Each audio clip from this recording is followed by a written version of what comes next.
This episode is brought to you by the American Homebrewers Association, host of HomebrewCon, which goes down this June in Providence, Rhode Island. It's 3 days of education, camaraderie, and wicked good beer. Learn more and register at homebrewcon.org. homebrewcon.org. We'll be there.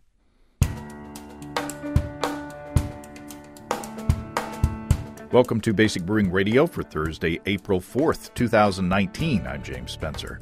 Here at Basic Brewing Radio, we're all about home brewing. This week we check in with Ben Mills at Fossil Cove Brewing in Fayetteville, Arkansas. It's been several years since we visited, and they've got a new 20-barrel brew house. We'll sample some tasty beers and get some tips from Ben on how to brew them. If you go to basicbrewing.com, you can find archives of our audio and video shows, our DVDs, our brewer's logbooks, and other basic brewing gear, including our tie-dye silicone pint and our basic brewing rainbow shirt. Our shop is undergoing a renovation, a facelift now. So if it's not up at basicbrewingshop.com, check back soon. You can follow me on Twitter and Instagram at Basic Brewing and find our show page on Facebook. We have a cool Basic Brewing app on iTunes and Amazon.com, and we're found all over the place where fine podcasts are served up.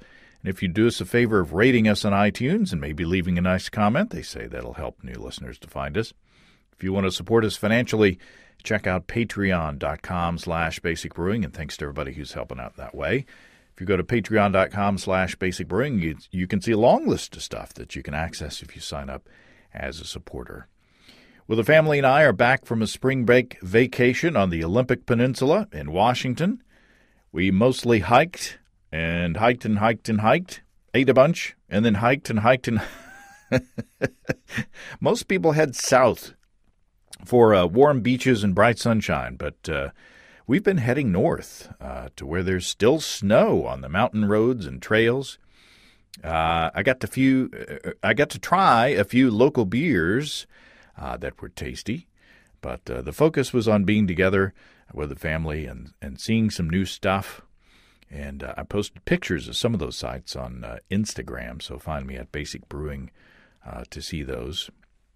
I got an email from our longtime Kiwi friend Greg McGill after he heard Steve and me pronounce one of the hop sampler hops, Rakow. Greg gives us some audio help. Hey guys, the name of the hop is Rakow. Rakow. Hope that's close. Rakow. Thanks for the help, Greg. Let's see if I can remember that for next time. Rakow. There's some fun news from our friends and sponsors. Imperial Organic Yeast. Casey from Imperial says, A43 Loki. You asked 200 billion times, she says. We listened. Imperial is happy to announce that A43 Loki is joining the year-round core strain lineup. Available to both home and professional brewers starting now. A43 Loki is a Voss Kveik strain known for its versatility and wide fermentation range. Ferment anything from pseudo-lagers to double dry-hopped IPAs at temperatures ranging from 65 degrees Fahrenheit to 100 degrees Fahrenheit. At the lower end of the spectrum, expect A43 Loki to be super clean, producing little to no esters. And at the higher end of the range, it tends to produce tons of fruity citrus esters. Also, says Casey, A05 Voyager. Imperial's Spring Seasonal is available now through the end of May. A05 Voyager is a strain originally from England and plays nicely in both malt-forward styles as well as hop-forward styles. Fairly flocculent, good attenuation, and lovely ester profile that can be manipulated by temperature. Make this a strain a go-to for any warmer weather, spring-inspired beers. Yum. So ask your local homebrew shop about A43 Loki anytime because it's available year-round now. And A05 Voyager, which is available through the end of May. And remember, Imperial Organic Yeast has the highest pitch rate of any liquid yeast producer, 200 billion cells. My stir plate is dusty because I don't make starters anymore for standard gravity 5-gallon batches. It's great stuff. Imperial Organic Yeast. Well, since I've recorded the previous episode, I've brewed up a beer using Imperial's Cable Car strain. It's a no-chill, room temp, smash Helles. I was inspired by the episode with the DC homebrewers, where they brewed all kinds of styles using only Pilsner malt and Sterling hops. Well, I chose German Pilsner malt and Hallertauer Tradition hops with 10 pounds or 4.5 kilograms of German Pilsner malt with an ounce or 28 grams of the hops added at 60 minutes and again at 5 minutes. I racked the hot wort straight into my plastic no-chill container and let it cool for 24 hours, and then I fermented it at 64 degrees Fahrenheit or 18 C in my basement for a couple weeks while we went on vacation. And I kegged it the other day and fined it with gelatin, and it is amazing. This no-chill stuff is fun. I bought ingredients to do a Belgian-style golden ale later this week, and I want to do that no-chill as well. So stay tuned for that. We've got fun news from our sponsors, Desiree and Dave from High Gravity in Tulsa. Desiree says High Gravity is now a retailer for Spike equipment. If you go to highgravitybrew.com and search for Spike, you can see a variety of beautiful stainless conical fermenters made by Spike Brewing Equipment out of Milwaukee. These things are incredible looking. They've got professional-looking tri-clamp fittings, butterfly valves, and a ton of accessories. They say you won't outgrow your Spike gear. And they do great with a Warthog electric brewing system from High Gravity that will take the pain out of propane. Also, Desiree says High Gravity is sponsoring a beer festival on May 11th in their parking lot that will kick off Tulsa Craft Beer Week. It's the Tulsa Craft Beer Invitational, sponsored by High Gravity and the Fellowship of Oklahoma Ale Makers, or FOAM. It will feature rare beers from Oklahoma-based breweries and home brewing clubs. I asked my wife if we could go, and she seemed excited about it. So we may see you there on May 11th in Tulsa at High Gravity. You can find more info and get tickets by going to beerfests.com and searching for Tulsa Craft Beer Invitational. And when you're shopping on highgravitybrew.com for electric brewing gear, don't forget you can use the code EBC75BB on highgravitybrew.com, and you can save $75 if you use that code off your electric brewing purchase. That's from our friends at highgravitybrew.com. Okay, a little while ago, I was looking at social media and I ran across a picture of Ben Mills standing over a shiny new 20-barrel brewing system. So I thought it was time to head to Fossil Cove and catch up on what's been going on since we last talked. Ben Mills, welcome back to Basic Brewing Radio. Thanks for having me. It's been since 2013, I think we figured out, that I've recorded you. Yep. Yeah, so 6 years, almost 6 years. Wow. Yeah. Lots happened here since the last time we were here. Yeah, we've been really busy. Been through a few, I guess since that time, we've been through a few different expansions, just adding tanks in our current facility. And then we've just completed and are starting to do test batches on a 20-barrel production facility down the street. Yeah, the first time I talked to you, I went back and listened to that interview, and here you were brewing on a 4-barrel system, basically just you, and you were talking about running accounts and running. You were hoping to keep most of your accounts close to the brewery so that you could run the kegs over yourself, and so it's a little different nowadays. It is different, yeah, for sure. We as far as accounts go, we have over 100 accounts now that we self-distribute to. So we're still delivering the beer ourselves, but we've got a couple guys working on that. I'm focused more on brewing and running the business side. So producing, I think in 2013 we would have only produced maybe 500 barrels, something like that. And in 2018 we produced about 1,700 barrels. So we've definitely about tripled our original volume, and with the new system, we can start off with a 35% increase once it's fully operational, and then we'll just be able to add fermenters to increase production from there. So talk about the new system. I guess old system first is probably best. So our old system it's really a 4-barrel, but we've been running 5.5-barrel batches on it just to try and just squeeze as much liquid out of it as possible. And we've got some 4-barrel tanks to match, and then we ordered some 10-barrel tanks, and we also have 20s. So really on the 20-barrel tanks, it's 24 hours of labor, 2 full days, double batching to fill those up, and it's just become really inefficient. It's always been inefficient, but it's looking at expanding, we had to do something with the brew house sizing.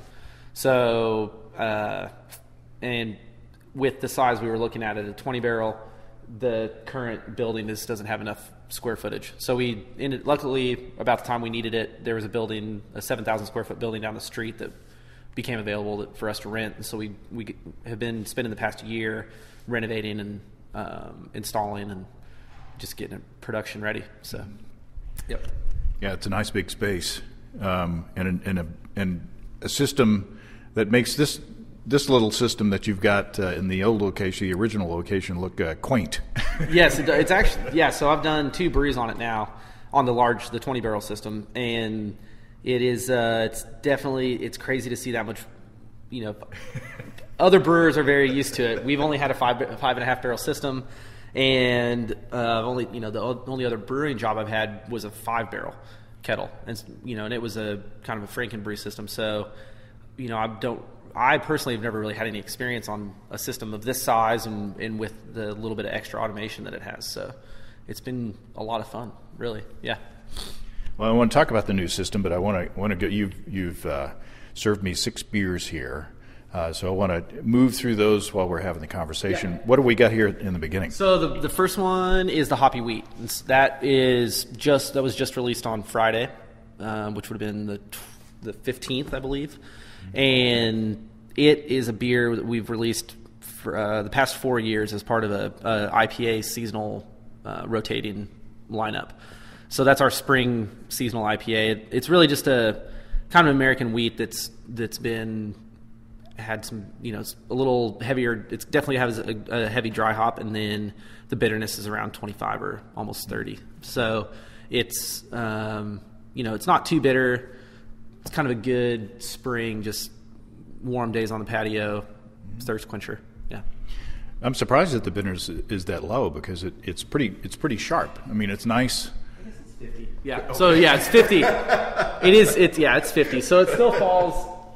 I was thinking that it was lower. No, it still falls in the IPA category because we have people that argue whether it's an IPA or not, just because of how mild it really is compared to a more bitter IPA. So and 50 is on I think 35 is the lower threshold for IPAs from a style guideline standpoint. It's close. Yeah, it's definitely on the lower end of the bitterness for the IPA spectrum.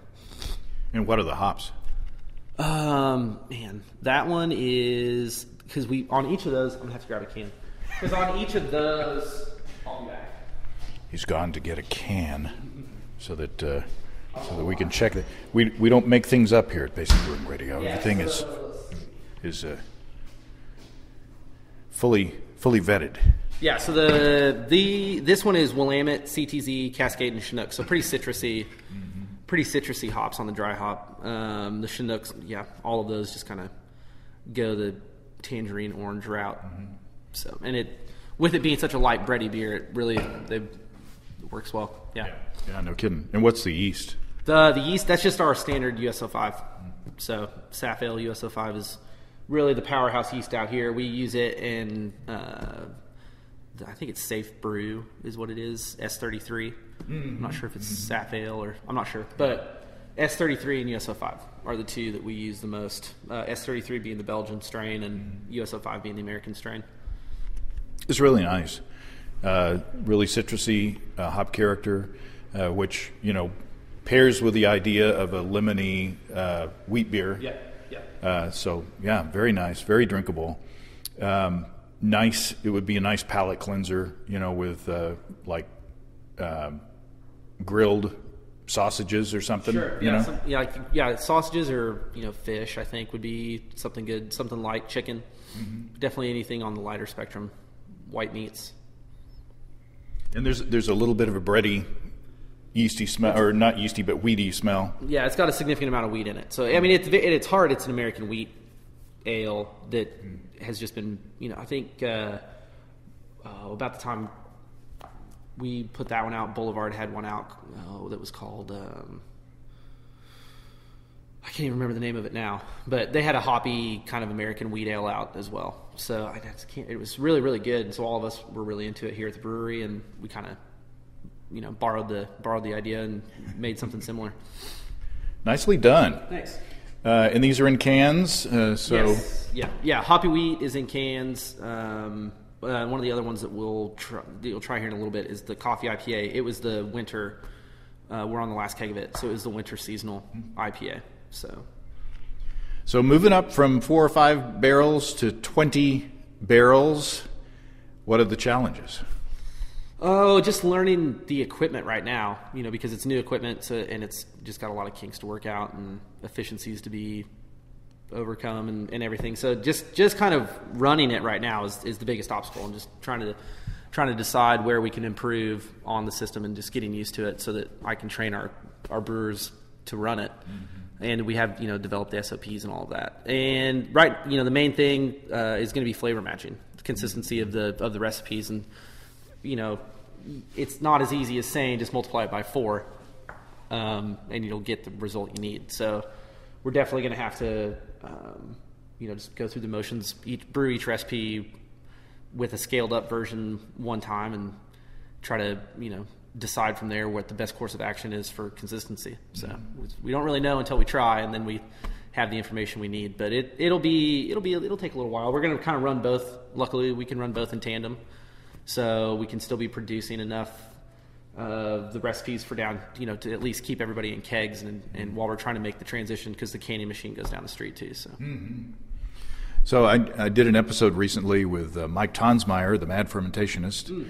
And he is co-owner of Sapwood Cellars near Washington, D.C., and talking about scaling up. And one of the challenges was working with the hops, because when you're on the homebrew scale, you can chill within 30 minutes, depending on the time of year. With when you move up into the professional arena, you've got whirlpool, you've got time to settle out, it's sitting in the kettle while it's running through a heat exchanger as opposed to an immersion chiller. So I imagine something similar has to be kept in mind when you're moving from a small commercial system to a large commercial system. You're going to have to do a lot of math in that regard as well. Yes, and so the mechanics, really the mechanical side of it, the way the brew houses work, are very similar for the most part. They have some different geometries, so that's going to create some differences in extraction in the mash tun, as well as just the boil itself is going to be different down there. We're going from direct fire to steam, so I would say that outside of the volume issues, just the source of heat for the boil is going to change the way that change the way the hops are isomerized. Hops being probably the biggest factor in the boil, but then just everything else changes too. You could have issues with color. Mm-hmm. If we're extracting more, we could have issues with a darker color. We may not need as much of a certain malt for color, but then the flavor may change too. If we're going to so if we're changing anything we change, we have potential for it to have a big enough impact to create consistency issues. So really, we can try to plan all we want. We don't have much of a lab or anything, so we're sending some samples off to have them analyzed. So at least we have a baseline of our old system to work with on the new system. So eventually, I'll be able to send. When we get to a spot with the recipes down at the 20 barrel system, we can do as much as we can with taste. And so we can have everybody taste what's produced down there, and we can try to. Really, that's to me that it's a better way of going about it, because that's what the customer's doing. They're not sending our beer off and get the IBUs. They're not getting as technical with it as we are. They're just tasting it. So if we can get as close as possible to matching it, just using sensory panels, then I think we're on the right track, and then we can get more technical with it as far as reproducibility and consistency goes, and really trying to dial in recipes from batch to batch using some lab services. Yeah, Steve and I did we've been doing this hop sampler series where we do small batches and test different types of hops, and trying to get the IBU levels, the bitterness levels, the same in each flight. And the folks up at Bell's Brewery, their laboratory, helped us out and actually did some lab testing, and it was amazing how crazy, just willy-nilly some of those readings were. And not the lab's fault, obviously. They've got machines to do these things, but these beers that we thought were close in actual bitterness or IBUs weren't. So I guess you're right that it's the sensory panel that's going to be your benchmark rather than some machine somewhere. Well, yeah, and if you want the true story, the machine's going to tell you the true story. But I think, as anybody knows, or really in beer, the ultimate test is drinking it, and everybody perceives things differently. There's you talk about sours. There's always talk about the the perceived or the total acid and all the different ways that they're trying to create a consistent sour product. The bitterness is really kind of the same way, and your malt extraction kind of works the same way, and everybody's going to perceive it differently. And with our beers, like the La Brea Brown, our year-round beer, we've had it super consistent for the past. It's been brewed the same way for the past 6 years, and we've had people who that's their beer that they go to at a restaurant, and that's what and so they know that beer. And really, honestly, those repeat customers are the ones that I'm trying to impress with the change, and make sure if they don't notice any difference between brew house beer or production warehouse, or anyways, you know what I mean, between the facilities, between the facilities, the 5.5 and the 20, then we're doing something good, and it's just from there it would just be making it easier for us to kind of hand down the brewing reins to other people in the future. Now, beer number 2. Session IPA number 5. So we really we play around with different recipes. Like, we know we want a session IPA, but that'll be the 5th session IPA we've brewed. So we don't really try to name them. We just kind of keep track of which rendition of the recipe we're on.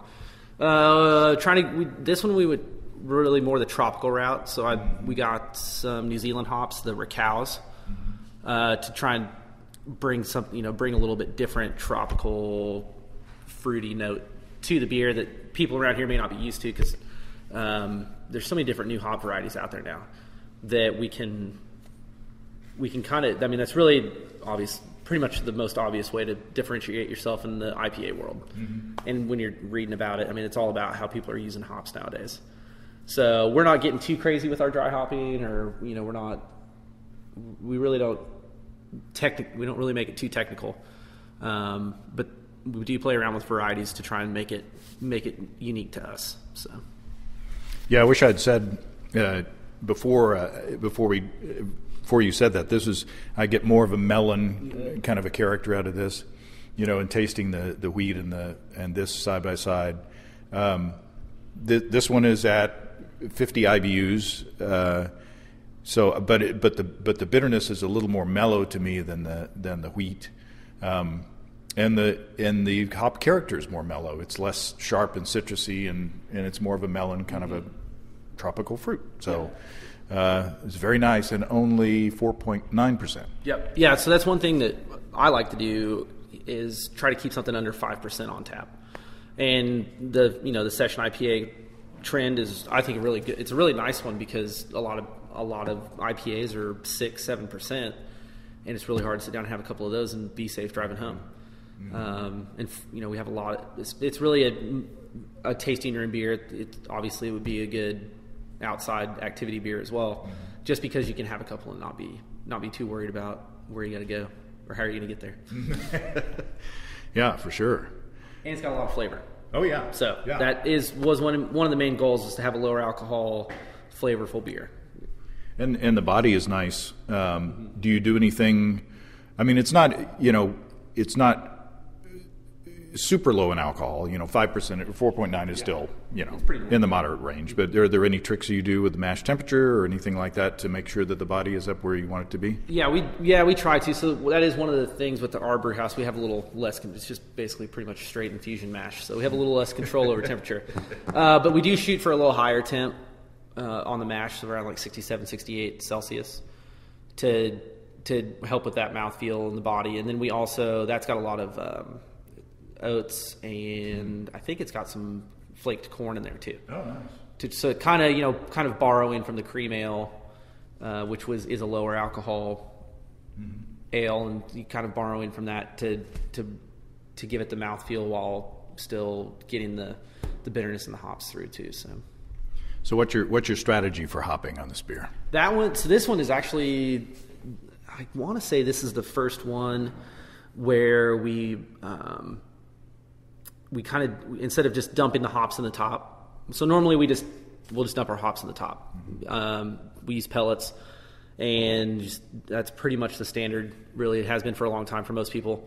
There's a lot more out there. People have been playing around with ways of extracting hops more, and a lot of people will use, you can blow them in the top. So all that does is save you. You can purge them, and then it saves you from, there is less oxygen pickup, and then you don't have to go up there on a ladder. And, it's mostly for the larger breweries that have 50, 25, 30 foot tall tanks. That way you don't have to worry about it. A lot of people they'll dry hop or they'll run the beer through like a torpedo, or they'll recirculate a tank to keep the beer in contact with the hops longer, because a lot of the other method they'll sink. So with this one, we just have these yeast brink, just basically kegs with like half barrel kegs with TC fittings on them, and a 4-inch on the top. So we put all of our hops in that, and then we'll take a volume of the beer out and fill the keg up with beer, and just let it soak. So it rehydrates the hops. It's got a real intense soaking period of about 3 or 4 hours, where whatever's in there picks up a lot of flavor. And in rehydrating them, it allows the hops to be more evenly dispersed throughout the rest of the beer when we push it back in the tank. So it kind of breaks up those cones a bit. Yeah, well, rather not than cones, but a lot of people, you might throw your hop, and we used to do it on some beers too. You'd throw your hops in the tank, because we use whole cones for a little bit. You put your hops in a tank and then transfer. It's like a secondary fermentation in homebrewing. You transfer off of the yeast. I mean, really, it is a straight across comparison.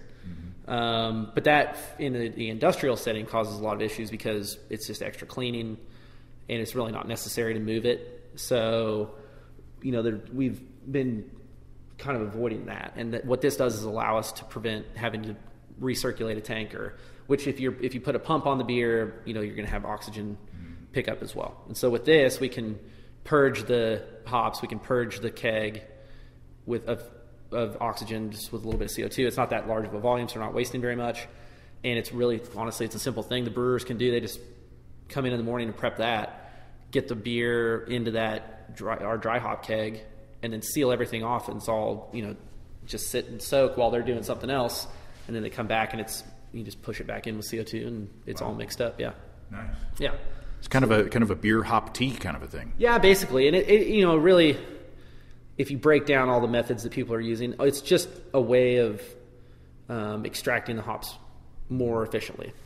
And there's lots of different methods people are using, but at the end of the day, it's just increasing the contact time and extraction of the hops.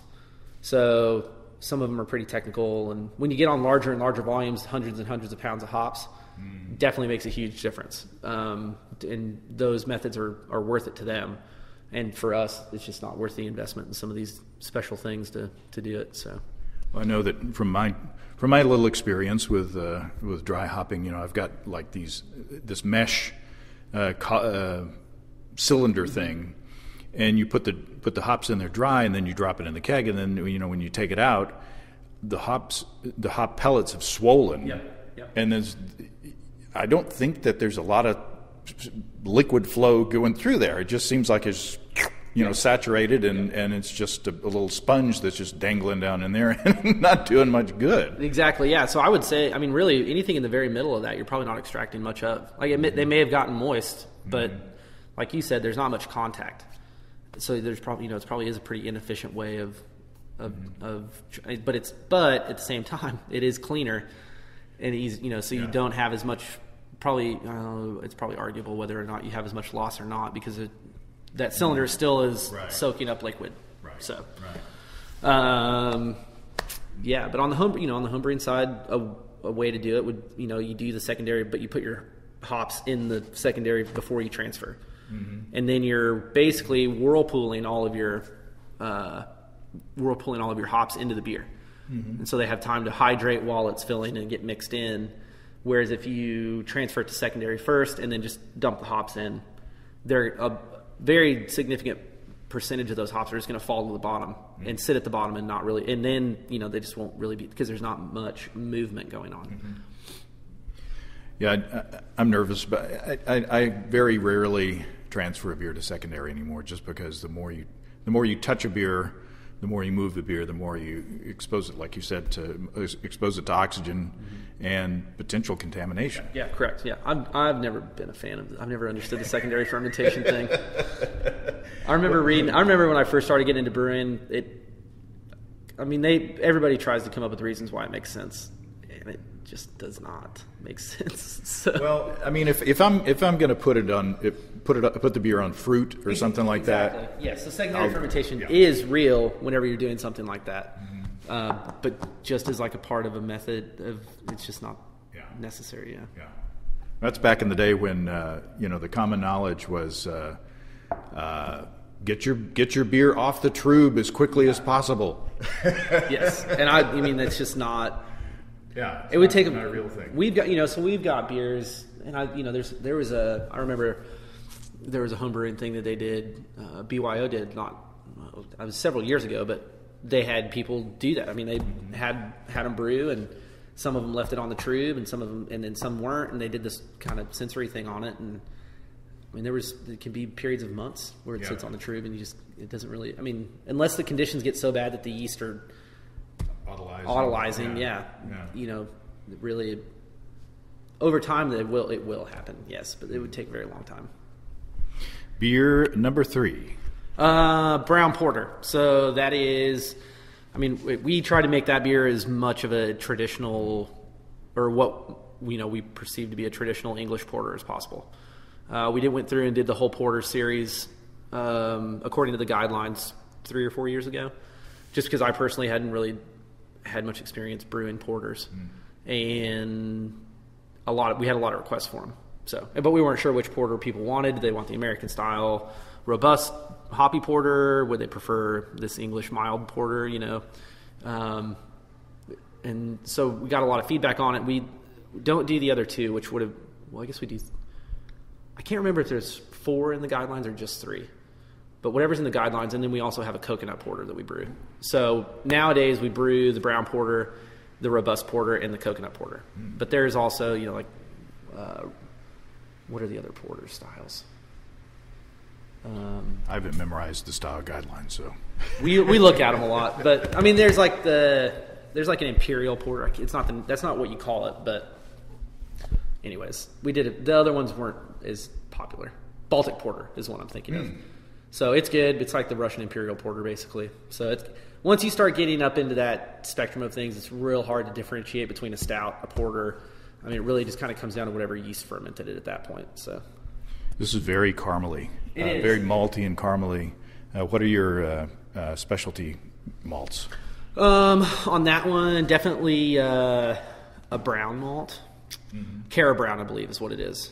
So Breese, we use 100% Breese here, and they have a Cara Brown is the name of it. So it's a rich, kind of really graham crackery malt, very graham crackery. And so that really is, this beer wouldn't be the same without that malt in it. Everything else is, like 2-row pale. maybe a little bit of Cara 40, but not much. Really, that Cara Brown is really the maybe just a little bit of chocolate too. But that Cara Brown really is the main thing you're tasting from the malt side in there. So, yeah, I like brown malt. It's delicious. It's really, it's nice and malty without being syrupy sweet at the same time. It's got a nice balance that way. The bitterness is not, especially after these two beers, the bitterness is not at the forefront, but it's not supposed to be in this style. So. Yeah. So it could, in pouring those, we probably could have had that one first before the hoppy beers too. But with that, it's like the periodic table of elements. They try to have rules on how to do it. And it's kind of the same with tasting beer. Like, light to dark is one, but then also least hoppy to most hoppy. So it's kind of hard to lay out a flight sometimes. Well, it's good to talk in between them. That way, your tongue can rest a little bit. So, what happens to the old system, the small system? Yeah, that's a good question. Well, I am a bit of a pack rat. Once I have it, I don't want to get rid of it. I mean, because brewing, it's just a pain, really, honestly, to move this stuff around. And so, and I'm a bit. I just really like our original equipment. We had it. It's your first love. Yeah, it came before even really the idea of owning a place did. So it just was. Anyways, so it's got a lot of history. We'll hang on to it. All of anything that's 10 barrels or above will go down the street. So even though it's a 20-barrel brew house, we can brew short volumes on it if we need to. Or what we'll do is we'll probably just brew full volumes, and then we can play around with, splitting it between 2 10s if we want to do yeast trials or anything like that. So we can play around with stuff down there, and then what it's going to do, and we'll keep the original 4-barrel system as a brew pub system. So really what we're going to end up looking like as a company is a brew pub with its brew pub system, and then a production facility down the street for producing and canning and all of that too. So we're really just kind of separating the two facilities and running retail and wholesale separate. And you do have food here now, whereas in the past you didn't. That's correct. Yeah, and right now it's called Wicked Wood Fired Pizza. So I originally started a food truck in a shipping container on the side, and ran that for 3 years. And then with this expansion, something needed to go. So my ownership of a food truck went, and these guys bought the assets and turned it. And they already had a wood fired pizza food truck business. So they just essentially added another location here at the brewery in the truck that I had built. So you don't have to worry about it. And I still worry about it, but I don't have to. I don't have to staff it. Yeah. It's a really good partnership. Pizza and beers have always gone well together. These guys make some really good pizza, and it definitely helps pizza. And you need some food whenever you're drinking some beer. And it's necessary. The coffee IPA. Coffee IPA, yeah. So this one is going to be, a little. It's on its way out, really. Like I said, this is going to be the last keg of it I think we have, and it is what the hoppy wheat replaced as far as our seasonal lineup goes. We partner with local roaster Onyx Coffee Labs. They've made a pretty big name for themselves in the coffee world here recently. So we partner with them. We've partnered with them for the past 4 years on this beer, and each year we'll go do a cupping with them of whatever, because they do micro lots, and they don't keep the same blend or roast of coffee from year to year. So we'll reevaluate what they have, what's best for us. We almost always go for something with a little more fruity acidity, because we're trying to match hops. And depending on what the coffee is like, we may or may not change the hops that are in the beer. I think we've had at least 2 different dry hopping ratios, or with different varieties to match, because we've had at least 3 different coffees over the years that we've used. So Mount Rainier was one that we used. It, for whatever reason, had a really good, it matched coffee really well. And so it's kind of stuck around as the constant in the hops, and we'll, kind of play around with subtleties based off of it. It's not like hitting you over the head with coffee, which I like, but you get a little bit of a coffee aroma, but then the flavor is very It's very fruity. Mm-hmm. So we don't use. One of the things that I didn't want to do was use brewed coffee.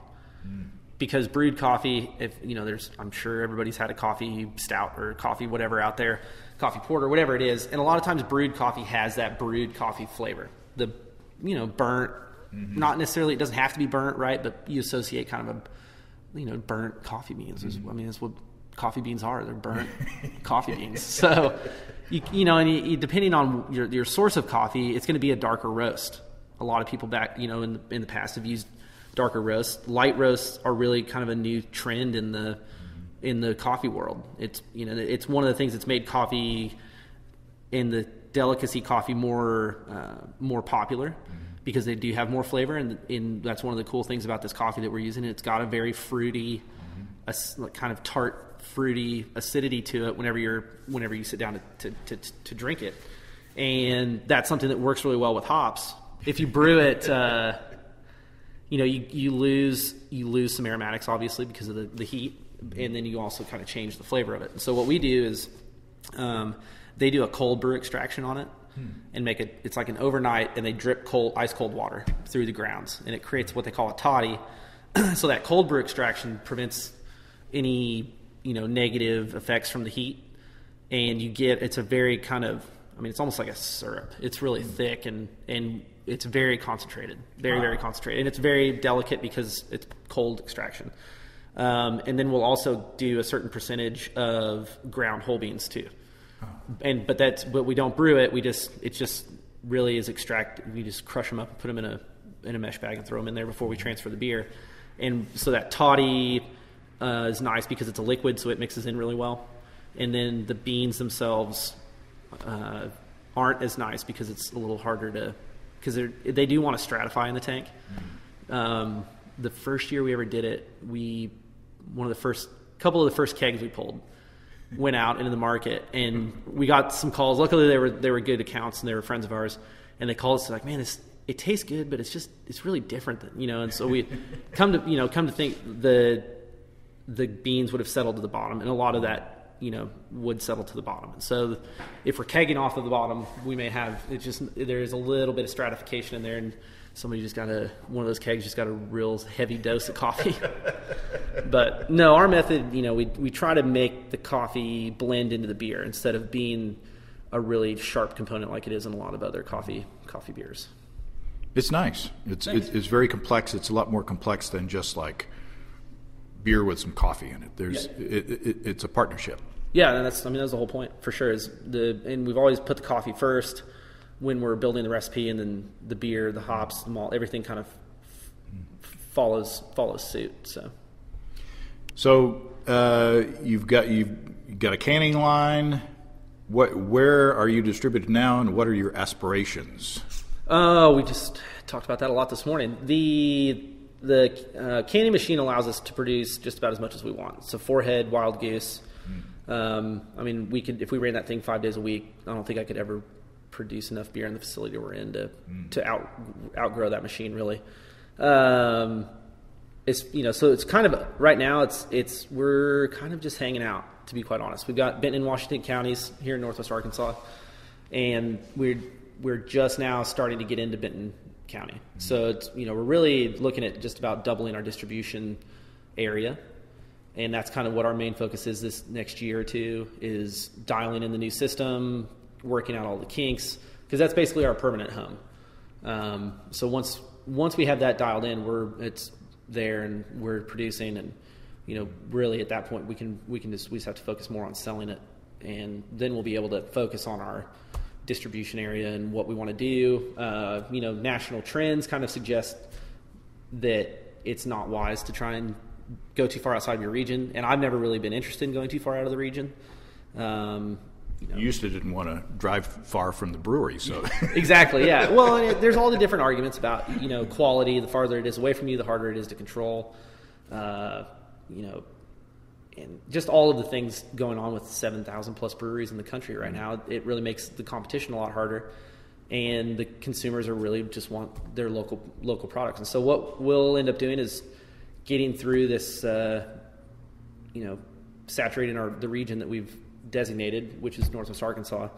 And once we see what that's going to be like, we'll decide whether or not we're going to try and expand outside of it. But for the most part, the tasting room, like our retail side, does really well, and it a significant amount of volume goes through it. And if distribution just kind of matches that, as long as we're meeting the goals that we as individuals that work here have for the company, and this place is paying the bills and sticks around, where most of us are pretty happy. So I think that's smart. I think it's smart to grow organically. I think that a lot of people get into the business and they start big because that's where they want to be, and then it's kind of like they got no underpinnings and things don't work. You guys have built a firm foundation, and you've built your branding and you've built your customer base, and now you're starting to build on that. Yeah, and that's really, it's kind of like we built the base of the pyramid, and we're kind of just working our way up, from the bottom, instead of trying to overinvest and be ready to be a regional player, which takes a lot of money to build the facility that can produce something like that. There's a lot of investment, and right now the competition is so hard. It really is hard to make that leap and make it to a point of profitability, because you have a lot of overhead.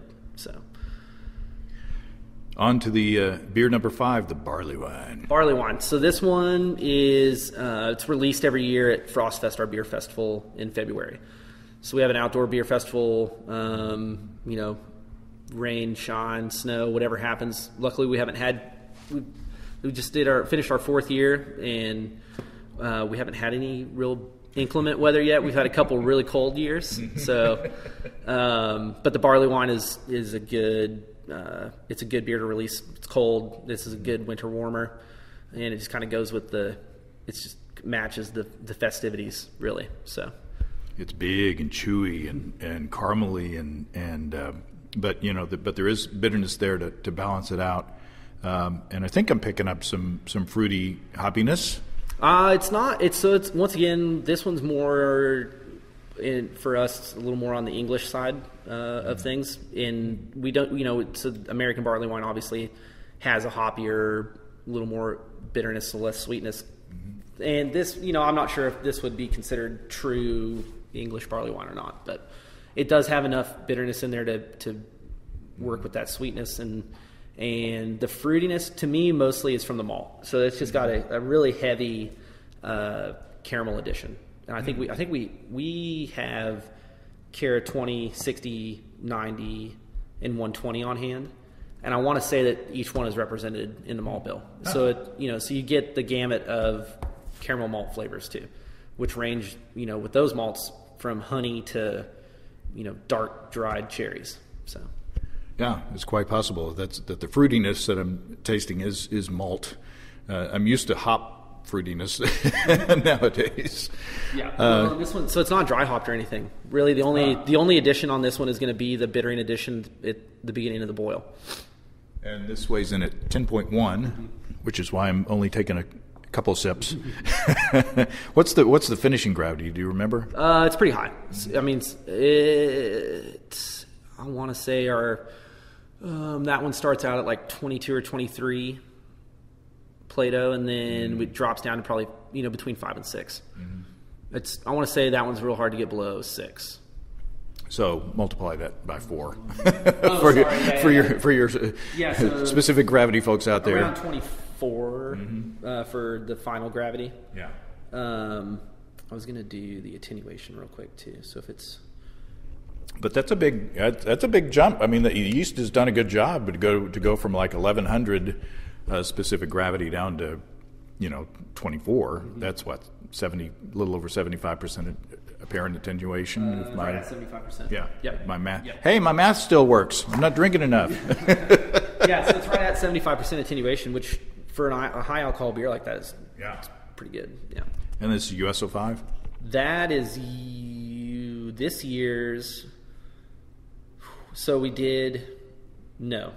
This one is going to be, we got yeast from Omega yeast, and we got yeast from East Coast yeast. So a couple different yeast suppliers out there. So the first few years in this place, I didn't play around with yeast very much. We really were just, learning how to run a brewery, and keeping things out there as consistent as possible was necessary. Nowadays, since we got baselines for all of the beer recipes that we really enjoy, for different styles, I'm starting to try different yeast strains. And so I can't remember the numbers off the top of my head, but one of them is East Coast yeast and one of them was Omega. And I want to say the East Coast yeast, barley wine yeast, was the one that we ended up using. Both of them were really good. I think this one just had more of the kind of like fruit cake, dark dried fruit. It just had more of the fruitiness that you mentioned. And it was a little more complex than whatever the other yeast was that we didn't choose. That's a good descriptor, fruitcake. Yeah. I like good fruitcake. Mom used to make good fruitcake, so it can be done. Yeah, it can be done. So I'm looking through the window of the tasting room, and I'm seeing barrels, and we saw some barrels over at the other building. What are you doing with barrels? I'm trying to get rid of barrels, actually. This is probably blasphemy, but I'm not a huge fan of barrels. I think they make really good beers, and I enjoy barrel-aged beers. They also are a lot of work, and I don't think there's any brewer out there that's going to tell you that they're not. And our brewery is more on the drinkability side of things, and barrel-aged beers, I think, have lost some of their popularity. That it's not quite as I think the IPAs and all the trendy IPA styles are really taking up a lot of the market share right now. You don't notice as many 22-ounce bombers out there as you used to. That format has really gone down in popularity, and for a lot of different reasons. Cans, I think, are one of the biggest reasons why. So, and the other thing too is just a lot of times you get some of these big beers and you're not going to finish whatever package you bought because it's just too much. Yeah, I've got delicious big beers in my little beer fridge that I've had for a long time because I'm the beer drinker in the house, and a 10% barrel aged beer, I shouldn't be drinking that myself in an evening, so I don't. Yeah. So I can see where you're coming from. But we do have a few that we still do. So we've got a peach T-Rex. So our T-Rex... That's a triple. Is a triple. That's correct, yeah. It's called T-Rex Triple. And a couple of years ago, we had the idea of aging it on some peaches because Arkansas is known for peaches, and we were kind of really, a few years in, we were looking for local products that we could use, local fruit more than anything else, because there are, Arkansas does have some orchards and different things that we're known for. And so peaches was a big one, so we got peaches, and we did it, and we had a really good feedback on that. There was probably 4 years ago, we had 4 or 5 different barrel-aged releases that we'd put out. And we had really good feedback on a couple of them, Peach T-Rex being one. So it's our T-Rex triple aged on, at this point, it's going to be we use peach juice. So we juice the peaches, and then the pulp that's left over, we also add that. We add that to some of the barrels, not all of it. So we've been kind of playing around with the different way of extracting the peach, or how to introduce the peaches into the barrels. Maybe doing some blending.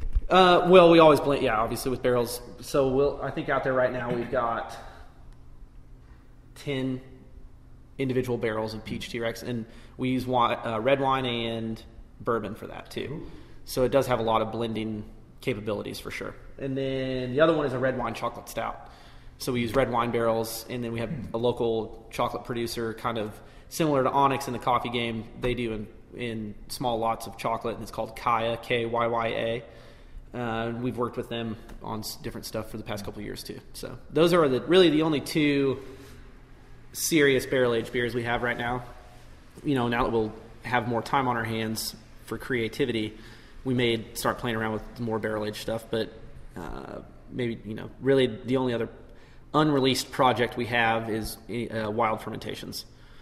So, and one of the main reasons I got into the barrel game was for the lambic Solaris side of things, and because that was a way to reuse some of the barrels that we, especially the wine barrels that we were using.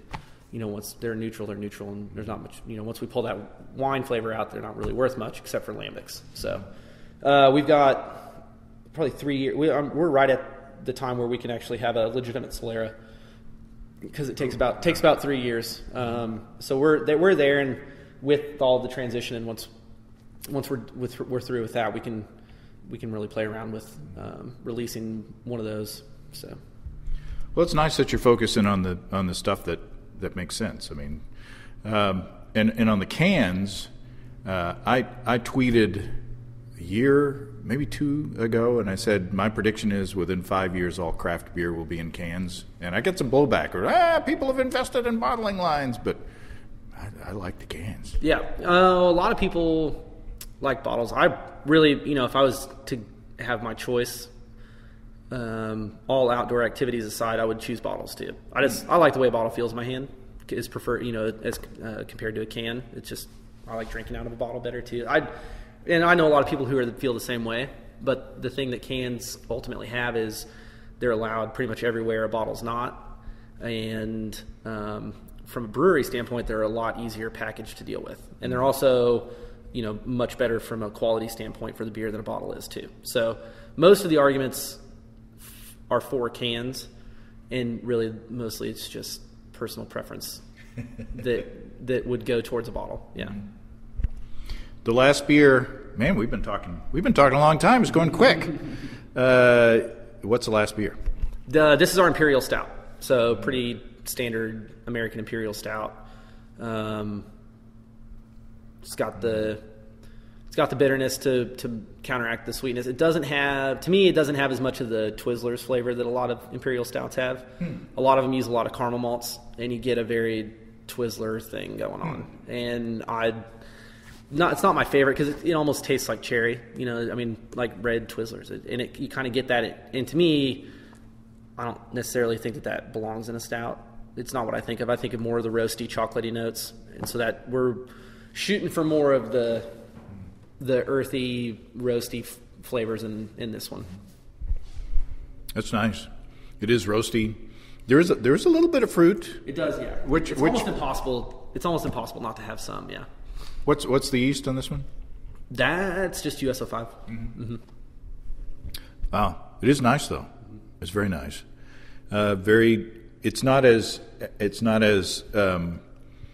heavily bodied as the previous beer, the barley wine. So it's more drinkable, even though it's 9.5%. Woo. So very nice and clean. All these beers are super clean, which is a testament to your process. Thank you. That's the proper response. That is, yeah. That's what we're shooting for. Mm-hmm. Well, this has been fun. I'm sorry that it's taken so long to come back and catch up. But when I saw the picture of the big system on the social media, I said, "Hey, well now I've got an excuse." Yeah, we finally have something more than the original location to show for it. So it's nice to get caught back up and have something to talk about. All right. Thank you, Ben. Hey, thank you. Appreciate it, James. Well, thanks again to Ben. It's great to see Fossil Cove thriving and expanding. It's a fun brewery. They're brewing all kinds of delicious stuff. If you have brewing questions, show suggestions, or just want to say howdy, write to James at basicbrewing.com or just fill out the contact form at basicbrewing.com. And please don't forget to tell us where you're from. Thanks to everybody supporting us through our Patreon page. Special goodies coming your way. Check all that out at patreon.com/basicbrewing. Be sure to look for our new upgraded facelifted store coming soon, basicbrewingshop.com. That's all until next time. Until then, thanks for listening, everybody. I'm James Spencer. Production help for Basic Brewing Radio and our websites provided by Kelly Dodson. Basic Brewing Radio is a production of Active Voicing. We'll talk to you next time, everybody. So long.